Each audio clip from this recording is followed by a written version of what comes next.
umabot ka sa last kumbaga hindi ka namin nakita sa wake eh. So andito ka sa Hindi sa pwedeng internet. hindi. No, yes. Hindi pwedeng hindi. Hindi Kailangan makapagpaalam at makapagpasalamat ng maayos. Kasi kung hindi dahil kay Mother, wala talaga ako dito. Hindi ako artista, promise. Iniba niya yung takbo ng buhay ko. Nagkataon lang nagkasakit kasi si Luna, so hindi naman siya. Hi, kita! Ano yung very first movie? Yung first movie na kami dalawa ni Gladys, yung first lead movie, so sana naman, kay Mother yun. Pero si Mother, lagi akong cast of thousands sa mga pelikula nila Ate Mary, lagi akong Little Maricel, Little Snooki, Little Jean Garcia, lahat ako yung Little. Buti nga lumaki ako eh. 8 years old. Si Mother ang nagpasundo sa akin sa Antipolo ng madaling araw. Sinundo ako ni Tito Ray Maliwanag and Elwood Perez sa Antipolo ng mga alas 2 ng madaling araw. Dinala ako sa Ligal, sa Valencia, para lang makita ako ni Mother. Eh may bangs ako nun. Kasi edad ni Luna. Sabi niya, sige, gusto ko siya. Pero lagyan clip yung kasyang biyat kong. Hindi ko talaga nakalimutan Yan yun. yung first meeting. Yun yung first meeting. And then, nag-audition ako for kaming mga ulila na series. Nagustuhan nila ako pero kompleto na yung mga bata. So sinama nila ako sa promotion. As lead singer dahil. Wow.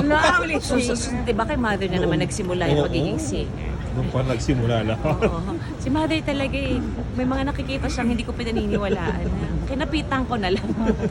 Yung Pero sana ano, naman, sino kasama mo? Si Gladys. So, yun yung first project namin together na lead kami. First movie ko ever na lead ako. So, from then, yun na. Iba na, naging iba na. Alam nyo naman yan, kasama ko kayo dyan. So, Regal baby ka talaga rin pala. oo, Mula pa- mulat sa pool. Mulat sa pool. Kung paano ako taga-ABS-CBN, ganoon din akong pinalaki ng Regal Films. So, si Mother talaga, siguro kung hindi ako napunta sa landas na yun, hindi ako artista.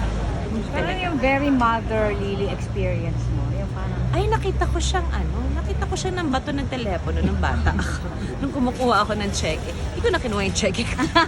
natakot ka. Takot ako eh. Pero nung nalaman niya, bineto ni Ate Luz sa kanya na andun nga ako, kasi syempre uwi ako Antipolo, iyak ako, wala akong dalang sweldo.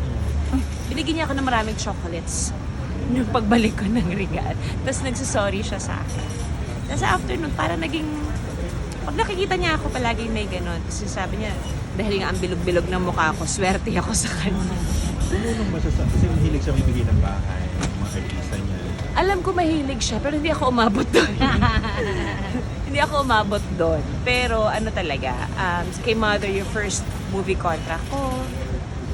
Kay Mother yung mga films na talagang magkakasunod kong tinatahi, ginagawa ko. In 1 month, 4 na pelikula yung pinapagawa niya sa akin. Kapit lang naman ako kasi may iba siyang nakikita eh. Wala naman akong alam sa mga nakikita niya. So, hanggang sa nakontrata na ako na ABS-CBN, but I would always still work for Motherly. And kumbaga, Nagawa mo sa Regal. marami, parang mahigit 50, 40. Marami talaga. Kasi kung isasama mo pati yung mga talent ako, sinasama ko naman. Kasi na naman ako nagsimula eh. Anong message mo for mother? Nandiyan siya, isang paru-paro. Ano gusto mo sabihin? Thank you, of course. Thank you kasi binago niya talaga yung hulma ng buhay ko. Hulma ng pamilya ko. Kung hindi ako naligaw sa Regal Films at the time, hindi ko alam, baka hindi ako artista.